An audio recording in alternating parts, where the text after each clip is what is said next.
दोस्तों, किसी ने सच कहा है, जंग से कभी किसी का भला नहीं हुआ। ये ऐसी भयानक आंधी है जिसमें घर सिर्फ मासूमों और बेकसूरों का उजड़ता है। ऐसे में आज आई एक्सप्लेन हॉलीवुड मूवीज आपके लिए लेकर आया है एक ऐसी ही घटना से जुड़ी रुला देने वाली सच्ची कहानी, जिसमें दो दुश्मन देश के बीच होने वाली लड़ाई ने लाखों लोगों के नरसंहार के साथ साथ न जाने कितने बेगुनाह लोगों को उन्हीं के घर में बेघर करके बर्बाद कर दिया। हैरत की बात तो ये थी कि इस पूरे भयावह मंजर की गवाह बनती है 14 साल की एक लड़की फरहा, जिसके ऊपर हमारी इस फिल्म का भी नाम है। इसके डायरेक्टर हैं डैरिंग जे सैलम और IMDb रेटिंग है 8.1।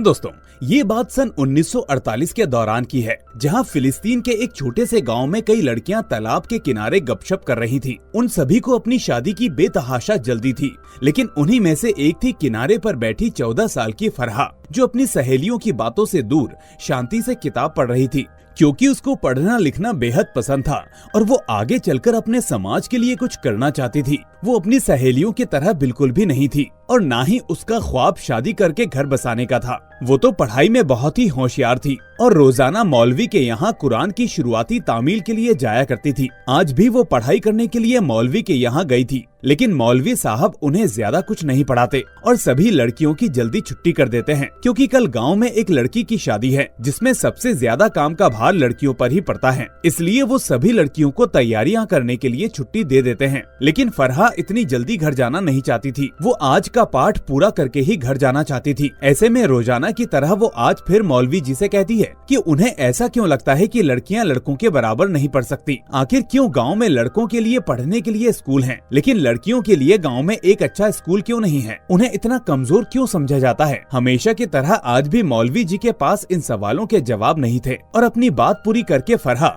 वहां से चली जाती है। मदरसे से बाहर निकलने पर फरहा अपने सामने फरीदा को पाती है। उसे विश्वास ही नहीं हो रहा था कि उसके बचपन की दोस्त उसके सामने खड़ी है। असल में दोस्तों, फरीदा अपने माता पिता के साथ शहर में रहा करती थी और छुट्टियां होने पर अक्सर गांव आया करती थी, जिसके बाद हम उन दोनों को आपस में बात करते हुए देखते हैं, जहां पर फरहा कहती है कि मुझे यकीन ही नहीं हो रहा कि तुम शहर का माहौल छोड़कर यहाँ गांव आई हो। जिस पर फरीदा उसे बताती है कि उसे गांव तो बचपन से ही पसंद था। यहाँ के पेड़ पौधे और हरियाली से मुझे बेहद लगाव है। आखिर ये सब चीजें शहर में कहाँ देखने को मिलती हैं? फरहा बोलती है कि तुम कितनी बड़ी बेवकूफ हो, तुम्हें तो खुश होना चाहिए कि तुम्हें शहर जाने का मौका मिला। यहाँ देखो, मैं बाहर पढ़ने के लिए जाना चाहती हूँ, लेकिन फिर भी मेरे पिता मुझे नहीं भेज रहे। दोस्तों, फरहा के पिता अबू उस गांव के प्रधान होते हैं। उसकी माँ की मृत्यु बचपन में ही हो गई थी, जिसके बाद उन्होंने दूसरी शादी कर ली और इस कारण वो अपनी एक लौती बेटी को अपने से जुदा नहीं करना चाहते। बातें करते वक्त उन दोनों की नजर ब्रिटिश सेना पर पड़ती है,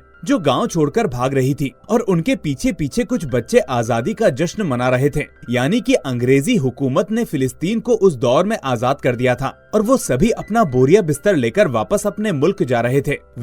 ऐसे में सभी के लिए खुशी मनाना आम बात थी, लेकिन कोई नहीं जानता कि उनकी ये खुशी ज्यादा देर तक टिकने वाली नहीं थी। जश्न मनाते बच्चों को हल्का सा भी अंदाजा नहीं था कि उनका बचपना एक ही पल में कुछ ही दिनों में तहस नहस होकर खत्म होने वाला है। एक रोज फरहा से मिलने के लिए उनके भाई अबू वालिद आते हैं, जो अपनी बीवी और बच्चों के साथ शहर में रहा करते थे। हालांकि शहर में रहने के बावजूद भी वो महीने में 2-4 बार गांव के चक्कर लगा दिया करते थे। उन्हें अपनी मिट्टी से बहुत प्यार जो था। दोनों भाई बंद कमरे में इस बारे में बात कर रहे थे कि अब क्या होगा। अंग्रेज तो उनका देश छोड़कर चले गए, कहीं इजरायली सेना फिलिस्तीन पर कब्जा करने के लिए हमला न कर दे। तभी वहाँ उनके अंकल के लिए चाय लेकर फरहा आ जाती है। फरहा को देखकर उसके अंकल काफी खुश होते हैं और अपने भाई से कहते हैं कि देखो, हमारी बेटी कितनी बड़ी हो गई है। जिस पर अबू फरहा उनकी हाँ में हाँ मिलाते हुए कहते हैं कि हाँ, मेरी बेटी अब बड़ी हो चुकी है और जल्दी ही उसकी शादी भी करनी है। फरहा को ये सुनकर बहुत खराब लगता है और वो अपने पिता को कुछ ही दिनों में शहर के स्कूल में होने वाले रजिस्ट्रेशन की अंतिम तारीख बताती है, पर अबू फरहा उसे इसके लिए साफ साफ मना कर देते हैं और कहते हैं कि मैं तुम्हें किसी भी हालत में पढ़ने के लिए शहर नहीं भेज सकता। थोड़ी देर अपने भाई से गुफ्तगू करने के बाद घर से विदा लेते वक्त अबू वालिद भाई को समझाते हैं कि अगर उसकी बेटी शहर में पढ़ना चाहती है तो उसमें दिक्कत क्या है, उन्हें इस बात पर ध्यान देना चाहिए। लेकिन फरहा के पिता ये मानने को तैयार नहीं थे, क्योंकि उन्हें लगता था कि उनकी बेटी धीरे धीरे जिद्दी होती जा रही है। साथ ही साथ उसकी मां के मरने के बाद भले ही उन्होंने दूसरी शादी कर ली थी, लेकिन आज भी वो अपनी जान से ज्यादा फरहा को प्यार करते थे। यहाँ हम देखते हैं कि फरहा की सौतेली माँ भी उसके अंकल के साथ कुछ दिनों के लिए शहर जा रही थी, क्योंकि उसकी दादी जी वहीं रहा करती थी और उनकी तबीयत ठीक नहीं चल रही थी, जिस पर फरहा उन्हें हंसते हंसते अलविदा कहकर वापस अपने काम पर लग जाती है। अगले दिन फरहा के पिता ने मौलवी साहब को अपने घर पर मिलने के लिए बुलाया था, क्योंकि वो अपने भाई के कहने पर बेटी को शहर भेजने की सोच रहे थे। इस पर वो एक बार मौलवी साहब की राय लेना चाहते थे, लेकिन मौलवी जी तो बहुत ही पुराने ख्यालात के थे। वो तो पहले से ही लड़कियों की पढ़ाई लिखाई के खिलाफ थे। ऐसे में वो अबू फरहा से कहते हैं कि क्या जरूरत है फरहा को शहर भेजने की, उसे जो पढ़ना था उसने यहाँ मदरसे में पढ़ तो लिया, अब बस बेटी की शादी की तैयारी करिए, वो बहुत बड़ी हो चुकी है। पास ही खड़ी फरहा ये सब सुन रही थी और गुस्से में उनके सामने जाकर मौलवी जी से कहती है कि कुरान के अलावा जियोग्राफी, इंग्लिश, मैथ्स और हिस्ट्री जैसे भी सब्जेक्ट होते हैं जिन्हें उसके लिए सीखना जरूरी है। थोड़े समय बाद दरवाजे पर किसी की दस्तक होती है। फरहा दरवाजा खोलती है तो उसे दूसरी तरफ नासिर दिखाई देता है, जो कि रिश्ते में फरहा का चचेरा भाई होता है। वो उसे काफी पसंद भी करता था और उससे शादी भी करना चाहता है, लेकिन फरहा नासिर को बिल्कुल भी पसंद नहीं करती थी और शादी की बात से तो वो सैकड़ों कदम दूर भागती थी। कुछ दिनों बाद गांव में फरहा की सहेली की शादी का जश्न समारोह चल रहा था। सभी लड़कियां खूब नाच गाना और संगीत में मशरूफ थी। फरहा भी अपनी दोस्त फरीदा के साथ इस सुनहरे पल का आनंद उठा रही थी। जश्न से लौटते वक्त फरहा अपने पिता को देखती है, जो कि परिवार के कुछ सज्जनों के साथ मिलकर नासिर से बात कर रहे थे। ये देखकर फरहा को समझते देर नहीं लगती कि यकीनन उसके पिता उसकी शादी की बात कर रहे हैं, जिस पर वो घबराकर सीधे अपने घर भाग जाती है। ऐसा नहीं था कि फरहा शादी के खिलाफ थी, बस वो इतनी जल्दी शादी करना नहीं चाहती थी। वो पहले अपनी जिंदगी में कामयाब बनना चाहती थी, ताकि उसे कभी ना चाहकर भी किसी के सहारे की जरूरत ना पड़े। ऐसे में जब उसके पिता घर आते हैं तो उसका सबसे बड़ा सवाल उनसे यही होता है कि क्या वो सच में नासिर से शादी की बात कर रहे थे। उसके पिता बोलते हैं, हाँ, तुम बड़ी हो चुकी हो और इसलिए मैंने फैसला कर लिया है कि अब तुम्हारी शादी नासिर से कर दी जाए। लाख समझाने के बावजूद अपने पिता के मुंह से शादी की जिद को देखकर वो बहुत परेशान हो जाती है और उन्हें बताती है कि चाहे कुछ भी हो जाए, जब तक उसकी पढ़ाई पूरी नहीं हो जाती वो किसी से भी शादी नहीं करेगी। अपनी बेटी को इतने गुस्से में देखकर अबू फरहा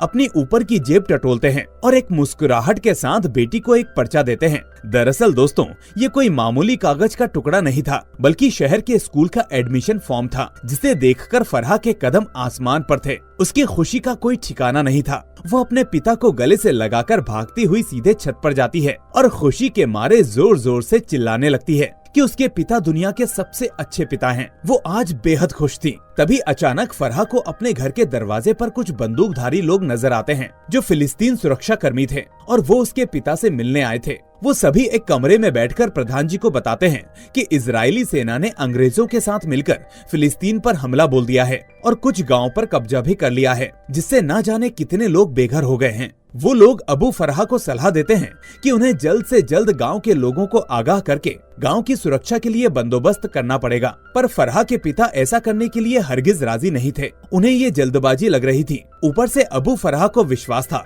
कि अरब देश से उनके लिए जल्द से जल्द मदद पहुंचेगी। पर सुरक्षा कर्मी उनकी बात से सहमत नहीं होते और बोलते हैं कि अगर हमने अभी कुछ नहीं किया तो इस गांव का भी वही हाल होगा जो बाकी जगह का हुआ है। लेकिन फरहा के पिता उनका साथ देने के लिए मना कर देते हैं। सुरक्षा कर्मी गुस्से में वहां से चले जाते हैं और जाते जाते मुखिया जी को बोलते हैं कि अगर इस गांव में कुछ भी होता है तो उसके जिम्मेदार आप होंगे। फरहा उन सैनिकों की बात को सुन रही थी और काफी उदास हो जाती है। ऐसा लग रहा था कि उसके गांव में खुशियां ज्यादा दिनों तक टिकती ही नहीं थी। जब कभी जश्न मनाने का समय आता था तभी ना जाने क्यों कोई ना कोई खबर उन सुनहरे पलों पर साया बनकर बैठ जाती थी। सुबह हो जाती है और फरहा की नींद अभी तक नहीं खुली थी। उसके एडमिशन का वो पर्चा उसकी टेबल पर ना जाने किसकी राह देख रहा था। वो कागज का टुकड़ा अभी तक खुशी और गम की कसमकश में फंसा हुआ था। तभी कुछ हलचल से फरहा की नींद खुल जाती है और बाहर जाकर वो अपने पिता को आवाज देने लगती है, लेकिन वो उसे कहीं दिखाई नहीं देते। आज की सुबह रोज की तरह सुहानी भी नहीं थी। चारों तरफ ना जाने कैसा अनोखा सा सन्नाटा पसरा हुआ था।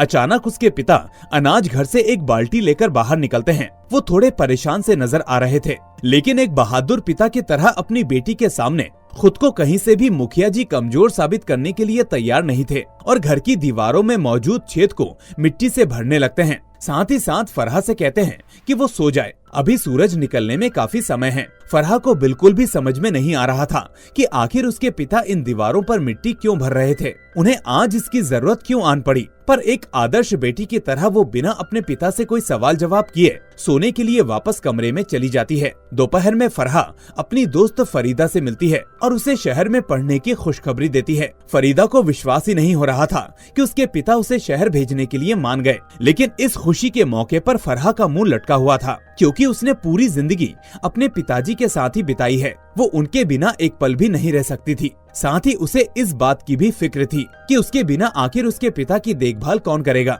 इसी दौरान ना जाने कहां से उन्हें एक जोर का धमाका सुनाई देता है। धमाके की आवाज इतनी तेज थी कि उनके कान सुन्न पड़ जाते हैं। चारों तरफ गोलियां चलने लगती हैं। डरी सहमी फरीदा और फरहा गांव की ओर बढ़ती हैं। उन्हें गांव में अफरा तफरी मची हुई दिखाई देती है। सभी अपना सामान बांध के ना जाने कहां भाग रहे थे। क्या इंसान और क्या जानवर जो जहां जा पा रहा था अपनी जान बचाने के लिए दौड़ रहा था। फिलिस्तीन सुरक्षा कर्मी लाउड स्पीकर पर लोगों को गांव छोड़कर उत्तर की ओर किसी सुरक्षित जगह पर जाने के निर्देश दे रहे थे, क्योंकि इजरायली सैनिक उनकी गांव की ओर बढ़ रहे थे। इस भगदड़ में फरहा अपने पिता को ढूंढने लगती है, लेकिन वो उसे कहीं भी नजर नहीं आ रहे थे। तभी फरीदा के पिता अपनी गाड़ी लेकर वहां आते हैं और दोनों को गाड़ी में बैठने के लिए कहते हैं, पर फरहा अपने पिता के बिना कहीं भी जाने को तैयार नहीं थी। इतने में फरहा के पिता वहां आते हैं और अपनी बेटी से कहते हैं कि वो फरीदा के पिता के साथ शहर चली जाए, यहाँ उसकी जान को खतरा हो सकता है। लेकिन फरहा कहाँ मानने वाली थी। वो कैसे अपने पिता को इन हालातों में छोड़कर चली जाए।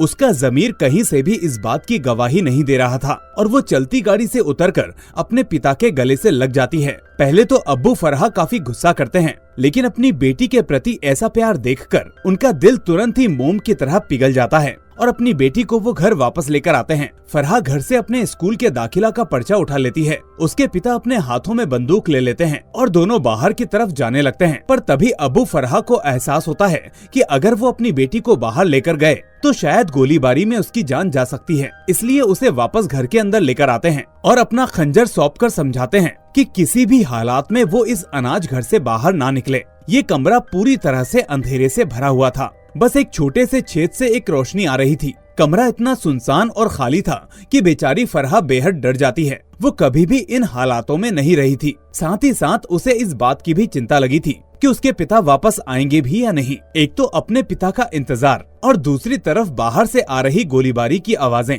दोनों ने ही फरहा की नींद उड़ा दी थी। पर इंतजार करने के अलावा उसके पास कोई दूसरा चारा भी नहीं था। फरहा उसी छेद से निहारती तो उसे मालूम पड़ता है कि रात हो चुकी है। उसे काफी भूख लगी थी, लेकिन उसके पास खाने को कुछ नहीं था और कुछ बासी चीजें वहाँ पड़ी हुई थी। उसे ही खाकर वो अपना काम चला लेती है और पूरी रात ऐसे ही बीत जाती है। अगली सुबह उसे अपने घर के आसपास थोड़ी हलचल सुनाई देती है। उसे लगता है कि उसके पिता वापस आ गए हैं, लेकिन तभी दरवाजे के पास घर में धुआं धुआं होने लगता है। ये धुआं किसी और ने नहीं बल्कि इजरायली सैनिकों ने किया था, ताकि अगर कोई शख्स घर के अंदर छुपा हो तो वो बाहर आ जाए। पर अपनी जान बचाने के लिए फरहा ने कमरे के छेद को कपड़े से ढक दिया था, जिससे वो जहरीली गैस कमरे में दाखिल ना हो और उसकी जान बच जाए। कुछ घंटे बाद जब वो कपड़े को बाहर निकालती है तो चारों तरफ सन्नाटा पसरा मिलता है। बिना पानी के उसका गला सूख रहा था। वो अपने पिता को दिए वादे के मुताबिक बाहर भी नहीं जा सकती थी, इसलिए एक और रात अपने पिता के इंतजार में इसी तरह वो काट देती है। धीरे धीरे ऐसे 2 दिन बीत जाते हैं। उसके पिता का कोई भी अता पता नहीं था और गाँव में भी चारों तरफ सिर्फ सन्नाटा ही छाया हुआ था। गांव की जिन गलियों में लोगों की हलचल हुआ करती थी, वहां आज सन्नाटा पसरा हुआ है। न जाने लोग कहां चले गए, वो सब जिंदा भी हैं या नहीं। फरहा इन सभी बातों से अनजान थी। वो अपने दाखिले के पर्चे को बाहर निकालती है और एक सपने की तरह उसे देखती है, जो सच होते होते रह गया। ना जाने उसमें किसकी नजर लग गई थी। कमरे में मौजूद लालटेन का तेल भी खत्म हो चुका था। अनाज के भूसों की मदद से वो कमरे में रोशनी करती है, लेकिन वो भी अब खत्म होने का नाम ले चुके थे, जिसकी वजह से फरहा के पास वहाँ से बाहर निकलने के अलावा कोई भी चारा नहीं बचा था। वो दरवाजा खोलने की कोशिश करती है, लेकिन ये क्या, दरवाजा तो बाहर से बंद था और इतनी जोरों से बंद था कि वो उसे अपने पिता के खंजर से भी खोल नहीं पाती। अब 2 दिन से भूखी प्यासी फरहा को एक और रात ऐसे ही काटनी पड़ती है। सुबह बाहर किसी औरत के चीखने की आवाज आती है। वो झांक कर देखती है तो एक छोटा सा परिवार दिखाई देता है। यहाँ एक महिला गर्भवती होती है और किसी भी समय बच्चे को जन्म दे सकती है। फरहा दरवाजे के नीचे से झांकती है तो देखती है कि महिला ने थोड़ी ही दूरी पर वहीं एक बच्चे को जन्म दे दिया था, जिसके बाद उसका पति उसे घर में छुपाता है और खुद भी छुपने लगता है। तभी फरहा उस शख्स को आवाज देकर अपने पास बुलाती है और सारी बात बताती है। वो व्यक्ति दरवाजा खोलने की कोशिश करता है, पर तभी इजरायली सैनिक घोषणा करती है कि जो कोई भी गांव वाला घर में छुपा हुआ है वो फौरन गांव छोड़कर चला जाए, वरना मारा जाएगा। जिसके कारण वो बिना दरवाजा खोले ही फरहा को वहीं छुपने की नसीहत देकर खुद भी कहीं छुप जाता है। लेकिन कुछ समय बाद बदकिस्मती से एक फिलिस्तीनी खबरी की वजह से उस पूरे परिवार को ढूंढ निकाला जाता है। वो शख्स इजरायली सुरक्षा कर्मी को बताता है कि वो कोई उनका दुश्मन नहीं है, बल्कि उन्हीं लोगों की तरह एक आम इंसान है और अपने परिवार की जान बचाने के लिए बस यहाँ छुपा हुआ है। वो इजरायली सैनिकों से रहम की भीख मांगता है, लेकिन वो लोग नहीं मानते और एक एक करके सारे परिवार को मौत के घाट उतार देते हैं। यहाँ तक कि उसके छोटे छोटे बच्चों को भी बड़ी बेरहमी से मारते हैं। और ये पूरा दर्दनाक नजारा 16 साल की फरहा अपनी आंखों से देख रही होती है। उसने जीवन में कभी भी किसी को मरते हुए नहीं देखा था। ये उसके लिए पहला ऐसा मंजर था जिसे देखकर बेचारी सदमे में चली जाती है। इसके बाद इजरायली कमांडर अपने साथियों के साथ उन लोगों की लाशों को ठिकाने लगाने की व्यवस्था करता है। तभी वो खबरी फरहा के पास आकर दरवाजे से धीरे से उसका नाम पुकारता है, जिससे पहले तो फरहा डर जाती है, लेकिन बाद में समझ आता है कि वो शख्स उसके पिता का एक वफादार आदमी था और उसके बारे में भी उसके पिता ने बताया था। पूरे परिवार को दफनाने के बाद इजरायली सैनिक वहाँ से जाने लगते हैं। तभी उन्हें उस बच्चे का ध्यान आता है जो अभी चंद घंटे पहले ही पैदा हुआ था। बेरहम कमांडर उसे भी मौत के घाट उतारने का आदेश दे देता है। ऐसा लगता है मानो वो नन्ही सी जान भी उसके लिए कोई बम का गोला हो। एक सैनिक उस पर गोली चलाने ही वाला होता है कि फिर सोचता है कि आखिर वो अपनी कीमती गोली एक बच्चे के ऊपर क्यों बर्बाद करे, इसलिए उसे वहीं भूखा प्यासा मरने के लिए छोड़ देते हैं। उन्हें अच्छे से पता था कि इस बच्चे को मारने की जरूरत नहीं है, ये ऐसे ही यहीं पर पड़े पड़े ही मर जाएगा। और सभी इजरायली बाकी फिलिस्तीनियों को अपना शिकार बनाने के लिए निकल जाते हैं। उनके जाने के बाद फरहा बच्चे की जान बचाने का सोचती है, लेकिन वो चाहकर भी दरवाजा तोड़ नहीं पाती और इतने दिनों से कुछ भी पौष्टिक ना खाने पीने की वजह से वो काफी कमजोर भी हो चुकी थी। ऐसा लग रहा था कि उसका पूरा का पूरा शरीर सूख कर कांटा हो गया था। लेकिन बेचारी फरहा से बच्चे की चीख पुकार भी सुनी नहीं जा रही थी, पर वो करती भी तो क्या करती। सारी रात बच्चा उसकी आंखों के सामने रोता रहा, न जाने किस भाषा में अपनी माँ को पुकारता रहा। लेकिन उस नन्ही सी जान को क्या पता था अब उसकी माँ चाहकर भी उसके पास नहीं आ सकती। सुबह होते होते उसकी चीख पुकार अचानक से बंद हो जाती है और वो नन्ही सी जान इजरायली सैनिकों को बद्दुआ देकर आखिरकार खुद ही अपनी माँ के पास पहुँच जाता है। यानी उसकी भी मौत हो चुकी थी। सुबह फरहा को अचानक ही याद आता है कि उसके पिता ने घर में मौजूद एक अनाज की बोरी में बंदूक छुपाकर रखी थी, जो थोड़ा बहुत ढूंढने पर फरहा को आसानी से मिल जाती है। वो बंदूक में गोली डालकर दरवाजे पर 3-4 बार फायर करती है और दरवाजा किस्मत से खुल जाता है। दरवाजा खुलते ही फरहा सबसे पहले घर के बाहर मौजूद पानी को पीकर अपनी प्यास बुझाती है और फिर वो उस बच्चे के पास जाती है जो कि बहुत पहले ही दम तोड़ चुका था। अब फरहा अपने घर के बाहर आती है तो पूरे गांव में सन्नाटा बिखरता देखती है। जो गांव कभी उसके सामने हरा भरा होता था, बच्चों की चीख पुकार के साथ गुनगुनाया करता था, वहाँ इंसान तो छोड़िए कोई परिंदा भी अब जीवित नहीं बचा था। पूरा का पूरा गांव कब्रिस्तान बन चुका था। एक छोटे से खुशहाल गांव की ऐसी हालत देखकर फरहा बहुत ही दुखी थी और वो धीरे धीरे उसी बगीचे की ओर बढ़ती है जहाँ पर वो अपनी सहेलियों के साथ समय व्यतीत करती थी। पर आज उसके साथ कोई भी नहीं था। कुछ बचा था तो उसकी दोस्त फरीदा का एक छोटा सा खत, जिसमें लिखा था to my dearest friend Farah, और फिर इसे सीने से लगाकर वो ढलते सूरज के साथ एक अनजान सफर पर निकल पड़ती है। फराह को नहीं मालूम था कि वो कहाँ जा रही है, उसकी मंजिल क्या है, लेकिन एक बात वो अच्छे से जान रही थी कि अब उसका इस गांव में कोई भी नहीं बचा था। इसके बाद इस खौफनाक हादसे को अपने दिल में समेटकर एक अनजाने कल की राह पर वो निकल पड़ती है और इसी के साथ ये कहानी भी यहीं पर खत्म हो जाती है। तो दोस्तों, आपको ये वीडियो कैसी लगी हमें कमेंट करके जरूर बताना। साथ ही अगर चैनल पर नए हैं तो चैनल को सब्सक्राइब करके नोटिफिकेशन बेल को भी दबा देना। अब मैं मिलूंगा आपसे अगली ऐसी ही शानदार मूवी के साथ। Till then take care and thanks for watching.